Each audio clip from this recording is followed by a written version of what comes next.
So students, today we will start our next topic, that is fertilization and implantation. Fertilization, very simply the fusion of male and female gamete. And in human females, how the fertilization takes place, now we will study. So at the time of coitus, the semen released by the penis enter into the vagina, and through the vagina sperm proceed toward cervix, then uterus, and then fallopian tube. Because sperms are highly motile and they swim faster from the semen towards the fallopian tube. Inside the fallopian tube, they try to proceed toward ampulla and isthmus region. What is ampulla and isthmus region in fallopian tube? That I explained when I explain the topic female reproductive system. So the sperm from the semen by this pathway proceed toward ampulla isthmus region of fallopian tube. Meanwhile, ovary releases ovum, and they also start ovary releases ovum, and they also start to move towards ampulla isthmus region. This is very important region where the fertilization takes place. Now, when this process is going to complete, what happened? Let us see.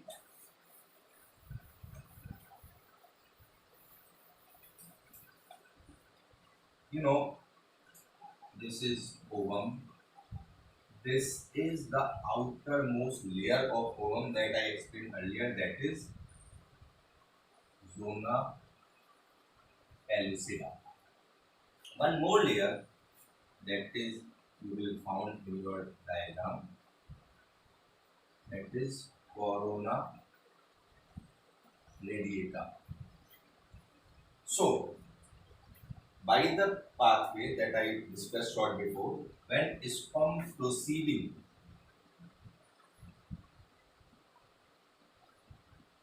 towards the ovum, now what happened? I recall little bit the structure of sperm that I explained you earlier. This is head, this is middle piece, this is tail, and head region is comprises what? Haploid nucleus and the anterior most acrosome. This acrosome very important, because with the help of acrosome, this male gamete, the haploid nucleus of sperm get enter inside the ovum. So with the help of this acrosome, when this sperm, the haploid nucleus of the sperm getting entry inside the ovum, along with this acrosome of the sperm also induces some changes in that layer of zona pellucida of ovum. And what are the changes? The induced changes is that it keeps the entry band of another sperm. Means one ovum is supposed to be fertilized by one sperm, and this entry of one sperm is making sure by the acrosome that develop some changes in zona pellucida to prevent the entry of another sperm. Now what happened? Meanwhile the inside the ovum, the second meiotic division taking place, and the result of second meiotic division, there is the formation of secondary oocyte and second polar bodies. Just remember in your mind that we have studied oogenesis. In oogenesis, first division mitotic, then first meiotic division, then second meiotic division. So during first meiotic division, primary oocyte, and during second meiotic division, secondary oocyte and second polar bodies. Now, this secondary oocyte is what? A mature ovum, or also referred as ooted. Mature ovum, or also referred as ooted. So, this the completion of second meiotic division when taking place. Meanwhile, the haploid nucleus also get inside the ovum, and this the nucleus haploid nucleus of the sperm is fuses with this ovum, and the fertilization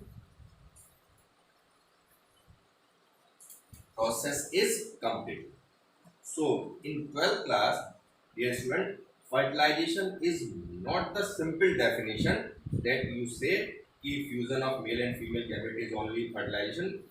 Now you came to know that in human fertilization there are so many complicated events are takes place. Now, when the fertilization is completed, meanwhile the sex of the developing child is also confirmed. How?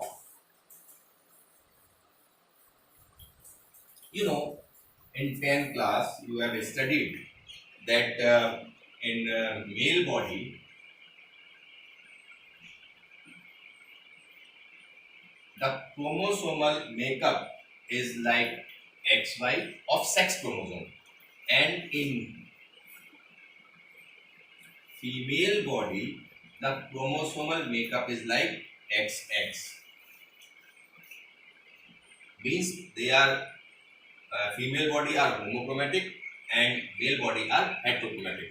When they divide meiotically, means when they supposed to further have spermatogenesis, and when they have further supposed to oogenesis, the form ovum, because they divide meiotically, means diploid condition will remain haploid. So the form ovum will be all ovum formed by meiotic division are of X nature. And in male body, when the sperm mother cell divide meiotically, then what will happen? The formed sperms are of X nature as well as of Y nature. So there are 50-50% chances that the formed sperm 50% may have X nature of chromosome, and 50% of sperm may have Y nature of chromosome. So when, just I told you short before, when that haploid nucleus of sperm get enter inside the ovum and fuses with that secondary oocyte means ovum or ooted, then if suppose this sperm will fuse this, then the developing child will be XX, and suppose this sperm will fuse this, then the developing child will be XY. So this is a quite revision. Earlier we have studied in 10th class. So at the time of fertilization, the sex of the child also determined.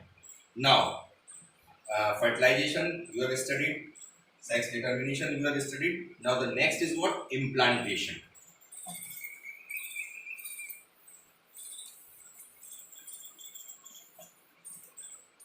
Implantation means the fertilized ovum, means zygote, further develop into embryo and proceed toward from ampulla squamous lesion to uterus. What happened after? Because you know fertilization is taking place in ampulla squamous lesion of fallopian tube.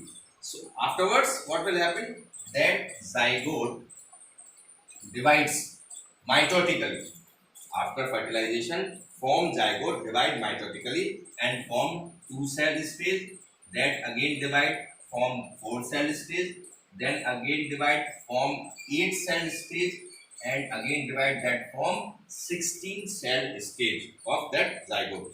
And this 8 to 16-cell stage is generally referred as morula.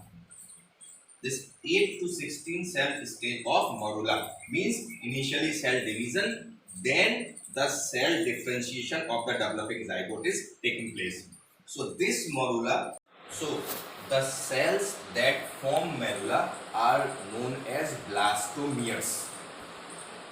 Morula that made up from the cells blastomeres further divide and forms another embryonic development stage, that is blastocyst. The blastomere of this blastocyst further divide and form two distinct regions.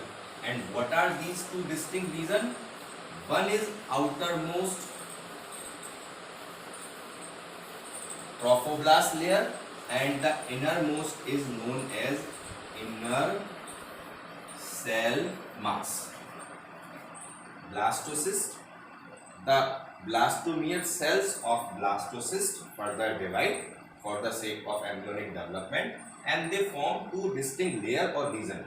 Outermost is trophoblast and the inner that attached to the trophoblast, that is inner cell mass. These are very important because this trophoblast, for at this time, this zygote or embryo almost travel toward the uterus and enter inside the uterus, and the formed trophoblast layer is further attached with the endometrium lining of uterus, and the process is known as implantation. And the inner cell mass is further proceed the embryonic development that is necessary for the birth of baby.